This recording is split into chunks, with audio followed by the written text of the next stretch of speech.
Introduction. Hey kids, what are you doing? We are playing Carrom board. Wow, that's great. Can I ask you something? Sure, Dad. Do you know which motion is occurring in this game? Yes, motion in a straight line.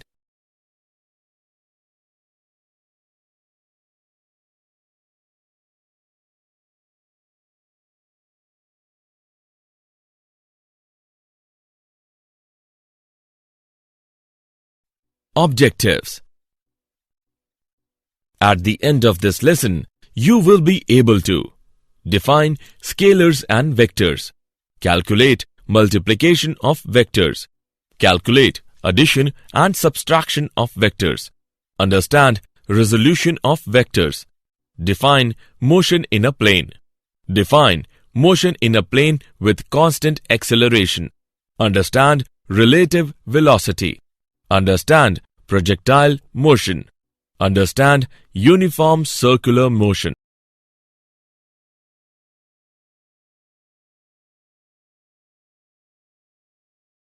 Definition. Motion of an object in two dimensions is known as motion in a plane. In our daily life, we can see many activities in which motion is done in two dimensions. For example, an object fired into the air moves in a vertical two-dimensional plane.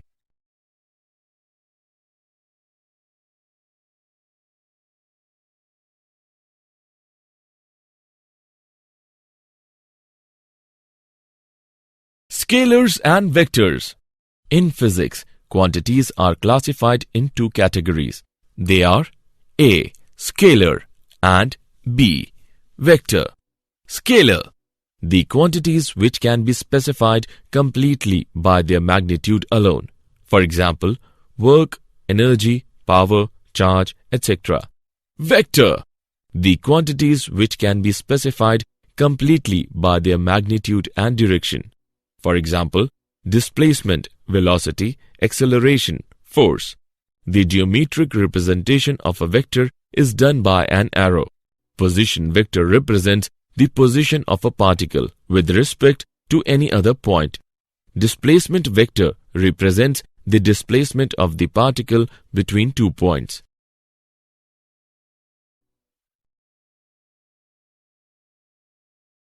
Multiplication of vectors. When a vector A is multiplied by a number say n, we obtain a vector V given by V vector is equal to n into A vector. Let's take an example. If a vector A is multiplied by 2, the resultant vector 2A vector is in the same direction as A vector and has a magnitude twice of A vector.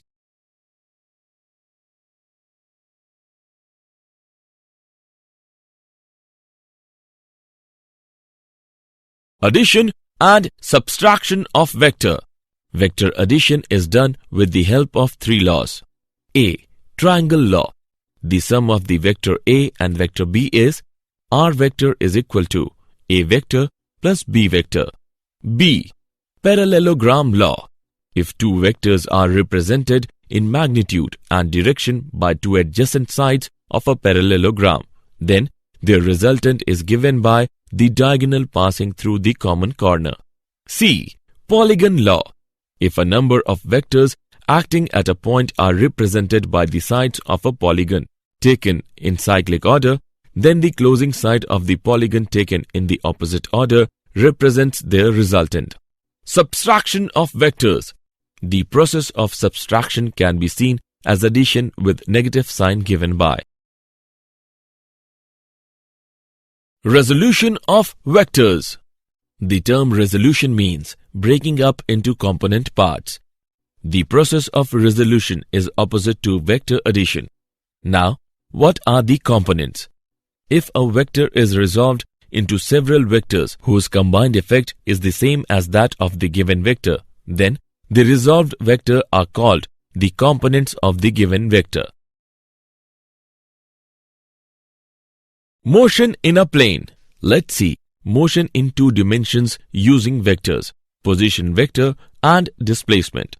The position vector R of a particle P located in a plane with reference to the origin of an XY reference frame is given by r is equal to xi double dash plus yj double dash.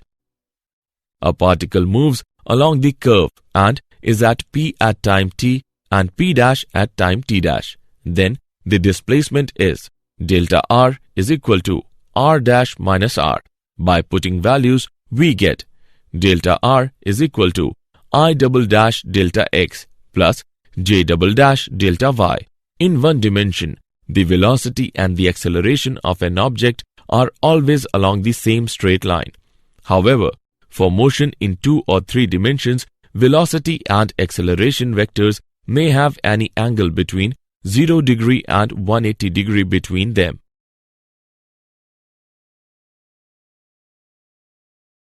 Motion in a plane with constant acceleration. Let us take an example to understand. An object is moving in xy plane and its acceleration a is constant.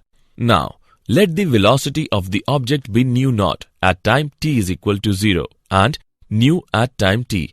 Nu is equal to nu naught plus at. This is the equation in component form. We conclude that motion in a plane can be treated as 2 separate simultaneous one-dimensional motions with constant acceleration along 2 perpendicular directions. These results are also valid for 3-dimensional motion. Relative velocity. The velocity of the object with respect to the observer is obtained directly by subtracting the velocity of the observer from the velocity of the object. Velocities are represented by vectors and they are subtracted by vector method. Projectile motion. An object thrown into space with some initial velocity and then allowed to travel freely under gravity is called a projectile. For example, a bomb dropped from an aeroplane. A cricket ball hit by a batsman. Motion of an object projected with velocity nu naught and angle theta naught is shown in figure. The path of a projectile is a parabola. Time of flight of projectile is Tf is equal to 2 nu naught sin theta naught divided by g.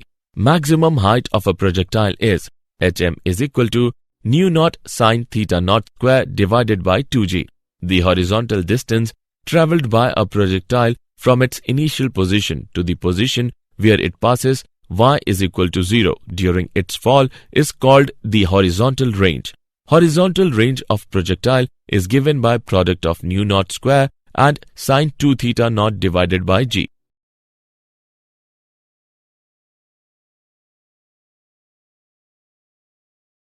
Example. Let's take an example of projectile motion. A projectile has a range of 50 meter and reaches a maximum height of 10 meter.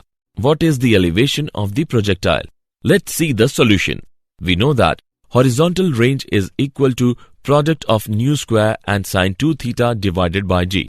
We derive the relation between height and range is given by h upon r is equal to 1 by 4 tan theta.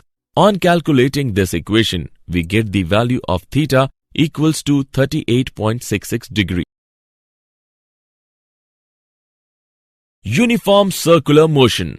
The revolution of an artificial satellite in a circular orbit around the Earth is an example of circular motion. The time taken by the particle to go round the circle once is called the time period of the particle. The number of revolutions made by the particle in 1 second is called the frequency of revolution of the particle. When a particle moves with constant speed in a circle, the velocity is always tangential and has an acceleration which is directed radially inwards. Both velocities and accelerations have constant magnitudes but changing directions.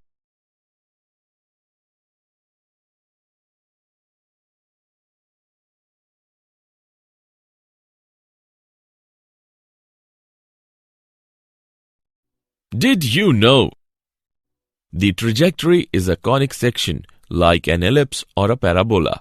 This agrees with the observed orbits of planets and comets to a reasonably good approximation.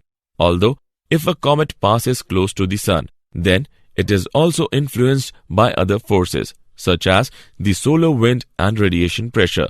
The kinematic equations for uniform acceleration do not apply to the case of uniform circular motion. The resultant acceleration of an object in circular motion is towards the center only if the speed is constant. Summary. Let us summarize what we have learned. Scalar quantities are quantities with magnitudes only. Vector quantities are quantities with magnitude and direction both. When a vector A is multiplied by a number say n, we obtain a vector v given by v vector is equal to n into a vector. The process of subtraction can be seen as addition with negative sign. If a vector is resolved into several vectors whose combined effect is same as that of the given vector, then the resolved vector are called the components of the given vector. For motion in 2 or 3 dimensions, velocity and acceleration vectors may have angle between 0 degree and 180 degree between them.